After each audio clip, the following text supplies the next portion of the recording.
જાફરાબાદ રાજુલાના ધારાસભ્ય હીરાભાઈ સોલંકીના નિવાસસ્થાને ચૈત્રી નવરાત્રિના પાવન અવસરે નવદુર્ગા શક્તિ સ્વરૂપા કન્યા પૂજન કાર્યક્રમનું વિશેષ આયોજન કરવામાં આવ્યું હતું। આ પ્રસંગે નવદુર્ગા સ્વરૂપે કુમારિકાઓનું વિધિવત રીતે પૂજન કરી તેમને ભોજન પ્રસાદ તેમજ ભેટ અર્પણ કરવામાં આવી હતી।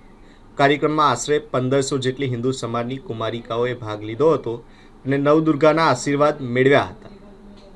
ધારાસભ્ય હીરાભાઈ સોલંકી દ્વારા દર વર્ષે ચૈત્ર નવરાત્રિ નિમિત્તે પોતાના નિવાસ સ્થાને નવરાત્રિ પૂજન અને રામનવમી ઉત્સવ ભવ્ય રીતે ઉજવવામાં આવે છે।